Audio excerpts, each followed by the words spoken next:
The law office of Drummond and Associates was exactly the kind of place designed to make you feel small. Dark wood paneling. Heavy leather chairs. The kind of silence that costs money by the hour. I arrived 7 minutes early, which was something my mother had always insisted on. 7 minutes early means you're ready. On time means you're rushed. Late means you don't care. I cared. I sat in the second chair from the left, the one that faced the door, and I folded my hands in my lap and I waited. My name is Lorraine Beaumont.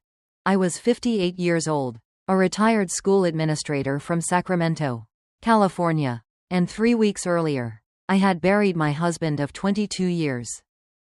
Douglas Beaumont. Architect. Woodworker. The kind of man who remembered every anniversary but forgot where he put his reading glasses every single morning without fail. I had loved him completely. And I had spent the last 3 weeks of my life realizing, slowly and then all at once, that his children from his first marriage had been planning for his death long before it came. Let me take you back to the beginning.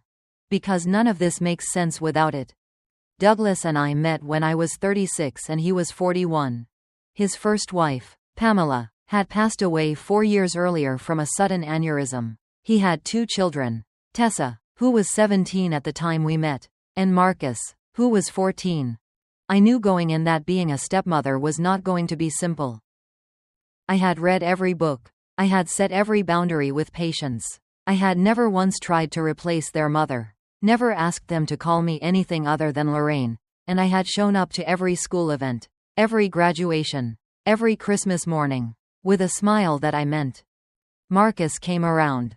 Slowly, then genuinely. By the time he was in his mid-20s, we had a real relationship. He called me on my birthday. He asked my advice. He thanked me at his wedding for being, as he put it, a steadying presence when everything else felt uncertain.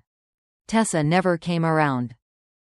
Tessa was 17 when I arrived in her life and she had decided, in the way only a grieving teenager can decide something, that I was the reason her father had stopped mourning her mother. She was wrong. But logic doesn't reach grief that deep.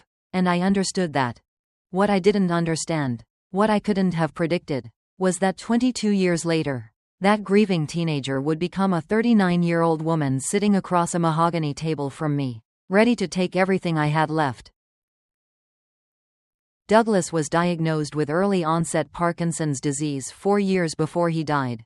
The progression was slow at first, then steep. By his final year, I was managing his medications, his appointments, his care schedule. I was the one who learned how to help him shave without making him feel diminished. I was the one who sat with him at 3 in the morning when the tremors kept him awake. Tessa visited twice in that final year. Both times, she spent more time in Douglas's home office than at his bedside. I noticed. But I said nothing.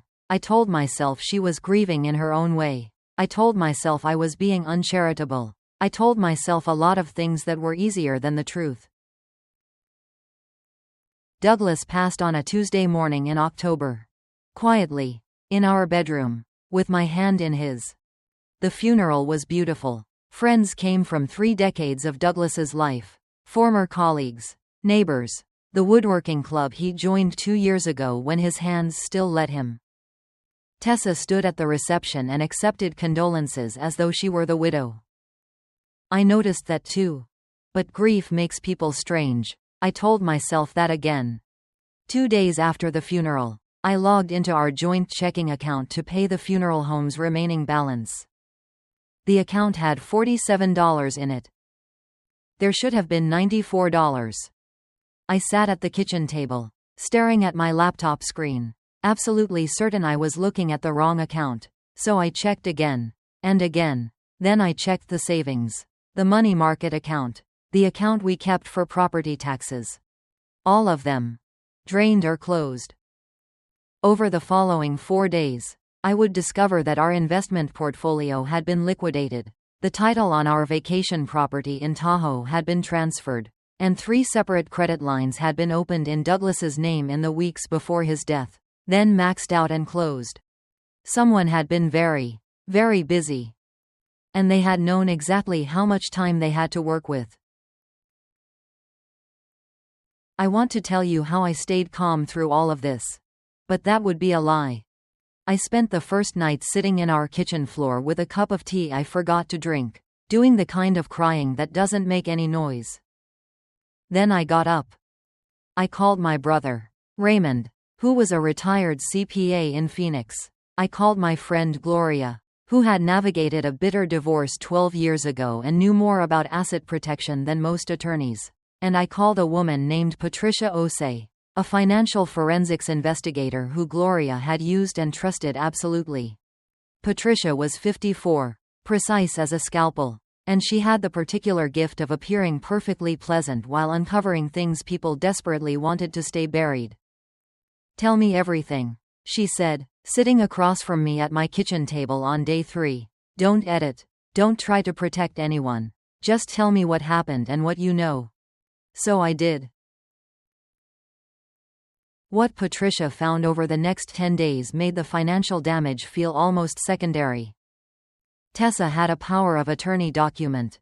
One that Douglas had signed approximately 7 months before his death, during a period when his cognitive function had been compromised by a medication adjustment. A period I remembered clearly, because I had been deeply worried about him during those weeks. The document gave Tessa sweeping authority over financial decisions, including the ability to transfer assets, close accounts, and act on Douglas's behalf in all financial matters. Did Douglas know what he was signing? Patricia asked me carefully. I thought about those weeks, about how confused he'd been, about how he'd asked me the same question 3 times in one afternoon and then cried quietly because he could feel himself slipping. About how Tessa had visited during exactly that window, which I had thought was her finally stepping up. "I don't think he understood what he was signing," I said. "I don't think he was capable of understanding it at that point." Patricia nodded slowly. "That," she said, "is called undue influence. And it is a very serious legal problem for your stepdaughter." Here's what else Patricia found. Tessa had been corresponding with a paralegal at Drummond & Associates, the law firm handling Douglas's estate, for over a year before his death, not with the lead attorney, but with a junior staff member named Derek Chu, who had been quietly repositioning paperwork and updating filing records in ways that were just irregular enough to notice if you knew where to look. Derek Chu had also, it turned out, recently made a $22 cash down payment on a car. Patricia also found that the power of attorney document had a flaw. A significant one. It had been witnessed by a single notary who was Tessa's college roommate and had since moved to Portland. And its language, while broad, did not actually extend to transferring real property or liquidating joint marital accounts. Because I was a co-owner, not a dependent. Tessa had moved too fast and assumed too much.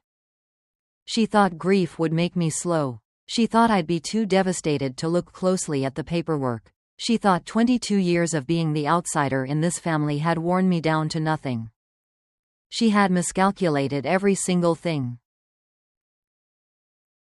10 days before the will reading, I sat down with an estate attorney named Howard Marsh, who had been recommended by Patricia and who had the unhurried manner of a man who had seen everything. I laid out everything Patricia had found. The fraudulent transfers, the compromised power of attorney, the irregular paperwork at Drummond & Associates, the timeline of Tessa's visits during Douglas's most vulnerable period. Howard listened without interrupting. Then he looked at me over his reading glasses and said, "Mrs. Beaumont, do you want to challenge this in court? Or do you want to end it in that room?" "What do you mean?" I asked. He slid a single document across his desk toward me. It was a counter-declaration, filed with the probate court 3 days prior, formally contesting the validity of the power of attorney on grounds of undue influence and cognitive impairment. Attached to it was a sworn affidavit from Douglas's neurologist confirming the severity of his cognitive decline during the period the document was signed. Also attached was a forensic accounting summary from Patricia documenting every unauthorized transfer. "This," Howard said, "has already been accepted by the court. A freeze has been placed on all transferred assets pending investigation. Additionally, I've notified the State Bar about Derek Chu, and the senior partners at Drummond and Associates have been made aware of the situation involving their staff. Derek Chu is currently on administrative leave. Tessa doesn't know any of this? I asked. Not yet, Howard said. She'll find out at the reading. He handed me a certified copy of the court filing to keep, folded, in a plain white envelope. You might want to bring this with you, he said, just in case she needs something concrete to look at. I put it in my purse. And I waited. The day of the will reading, Tessa arrived with an attorney of her own. His name was Carl Bittner. Young, aggressively confident. With a briefcase he set on the table with a small deliberate thud. Tessa sat beside him in a charcoal blazer, her hair perfectly done. And she looked at me the way she'd looked at me for 22 years. Like I was temporary. Like I was something to be waited out. Marcus arrived a few minutes after me. He caught my eye and gave me a small, tight nod. He had not been told what I knew. I hadn't wanted to put him in the middle before it was necessary. The lead attorney from Drummond and Associates was not the senior partner Douglas had worked with for years. It was a woman I didn't recognize, introduced as Ms. Linda Fogarty. Later I would understand that the senior partners, once alerted to the Derek Chu situation, had removed themselves from the proceeding pending their own internal review. Ms. Fogarty opened the meeting with the standard language. She hadn't gotten 3 sentences into it when Tessa's attorney raised his hand. Excuse me, Carl Bittner said smoothly. Before we proceed, I'd like to address a preliminary matter on behalf of my client. Ms. Fogarty paused. Go ahead. My client holds a durable power of attorney executed by the decedent, Carl continued, which authorized her to act on his behalf in all financial matters. Under that authority, and prior to the decedent's passing, my client took protective action to consolidate and secure the marital estate assets in accordance with the decedent's stated wishes. All relevant accounts and properties have been restructured accordingly. He said it like he was reading a weather report, like it was nothing. Like 22 years of a marriage had just been administratively processed. Then Tessa looked directly at me. And she smiled. What I want you to understand about that smile is that there was nothing triumphant in it. It wasn't gloating. It was dismissal. It was the smile of someone who has never considered, not even once, that the other person in the room might have prepared for this moment. Marcus had gone still beside me. I could hear him breathing. Ms. Fogarty looked at me, then back at Carl Bittner. Then she said, carefully, I see. Mrs. Beaumont, do you have anything you'd like to introduce at this time? And that was my moment. I reached into my purse. I took out the plain white envelope. I unfolded it once, twice, and I slid it across the mahogany table toward Ms. Fogarty, not toward Tessa, toward the attorney, because this was never about Tessa anymore. This was about the court. Ms. Fogarty looked at the first page. Then she turned to the second. Then she looked up at Carl Bittner with an expression that I will remember for the rest of my life. There is, she said slowly, a probate court filing here contesting the validity of the power of attorney cited by your client, on grounds of undue influence and cognitive impairment at the time of signing. It was accepted by the court 11 days ago. There is also a court-ordered asset freeze currently in effect on all transfers made under that authority. Carl Bittner's confident expression did not disappear. It dissolved. The room was very quiet. Tessa turned to her attorney. What does that mean? Her voice had changed. The smooth certainty was gone. In its place was something thin and uncertain, like paper held up to a flame. Carl leaned close and spoke in a low voice. But the room was small enough that I heard him say, it means the transfers may be reversed. And we have a problem. Tessa looked at me then. Really looked at me. Maybe for the first time in 22 years. And I didn't smile back. I just looked at her steadily and waited for the rest of it to unfold. Ms. Fogarty moved through the rest of the proceeding with the careful precision of someone navigating suddenly uncertain ground. Douglas's will, the original and legitimate version that had been on file for years, left the family home and its contents to me, established a modest trust for Tessa and Marcus equally, and left the decisions about the business assets to my discretion as the surviving spouse. It was, in other words, entirely reasonable, and it rendered everything Tessa had done in the past 7 months, not only illegal, but pointless. The assets she had moved were frozen, the transfers were being reversed, and the investigation that Patricia and Howard had set in motion was already running. Tessa did not speak again for the remainder of the meeting. Carl Bittner requested an adjournment twice and was denied. Marcus sat beside me with his hands clasped on the table and his jaw tight, and when the meeting concluded, he stood up and walked past his sister without looking at her. In the hallway, he stopped me gently by the arm. "Lorraine." He looked like he was trying to find words that were large enough for what he needed to say. "I'm so sorry. I didn't know." "I know you didn't," I told him, "and that matters to me." He pulled me into a hug that was brief and genuine.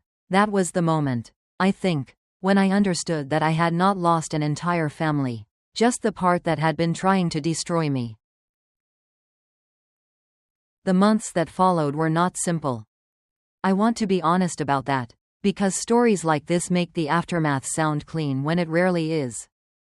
The asset recovery process took almost 6 months. Several of the accounts had been moved through intermediary transfers that took time to trace and reverse. The vacation property in Tahoe took longest. A title that has been fraudulently transferred does not snap back overnight. There were filings and hearings and documents I signed until my hand cramped. But it came back. Most of it, not all, because some fees and carrying costs during the frozen period were unrecoverable. But enough. More than enough. Tessa faced criminal charges for financial elder abuse, fraudulent transfer of assets, and exploitation of a dependent adult.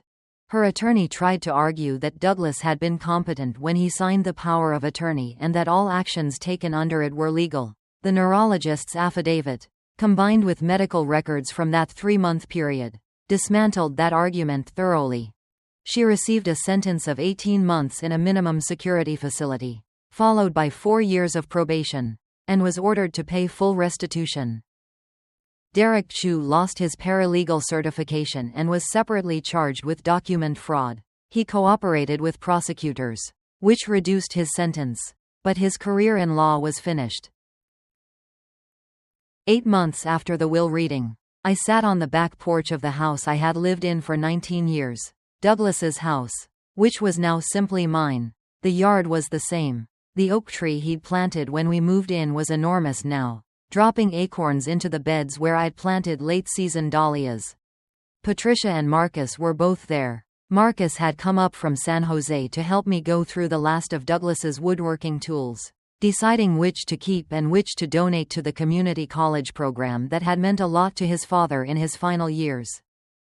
Patricia had become, in the way these things sometimes happen, someone I considered a genuine friend. She'd stayed close through the whole process, not because she was still on retainer, but because somewhere in the middle of all those spreadsheets and financial records, we had recognized something in each other. "How are you really doing?" she asked me, handing me a glass of iced tea. I thought about it honestly. "I miss him," I said. "Every day. I miss him. But I'm not afraid anymore. And that's different from how I felt a year ago." She nodded. "Different how?"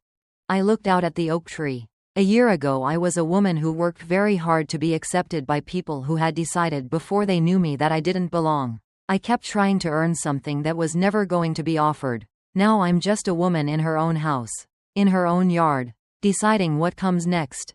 Marcus laughed softly from the doorway. He was holding one of his father's hand planes, turning it over gently. "Dad would have loved this whole story," he said. "The part where you showed up with that document. He always said you were the most prepared person he'd ever met."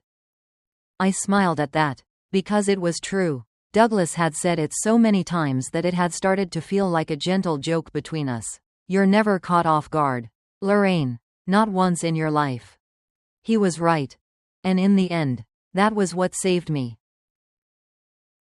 I have one thing left to tell you about that day in the law office. When the meeting was over and we were gathering our things, Tessa stopped in the doorway for a moment. She didn't look at Marcus. She didn't look at Ms. Fogarty or Carl Bittner. She looked at me. I thought you didn't know anything about money, she said. Her voice was flat. Not angry. Just confused. Like someone trying to understand how a door she'd locked turned out to have been open the whole time. I gathered my coat. I picked up my purse. The same purse that had carried the document that ended her plan in under 60 seconds. And I said to her quietly, clearly, without heat, I know everything I needed to know. And I walked out. Now I want to hear from you. What would you have done? Sitting in that chair, watching someone try to take your whole life? Drop your answer below. And drop your city so I can see how far this story has traveled. And that was just the beginning. Because what happened next? 2 months after that room. When a name I didn't recognize called my attorney, I never saw coming. Subscribe. So you don't miss what comes next. Word count. 3.847 words. -- Short voiceover. She stood up at the will reading and said it was all hers. Every account. Every property. 22 years. Gone before the meeting even started. She smiled at me like I'd already lost. What she didn't know, what she couldn't have known, was what I'd been quietly carrying in my purse for 3 weeks. One document. Filed 11 days earlier. Accepted by the court. I slid it across that mahogany table, and watched her attorney's face change. But what they found during the investigation afterward, that's the part that changes everything. Subscribe and watch the full story. Link in bio.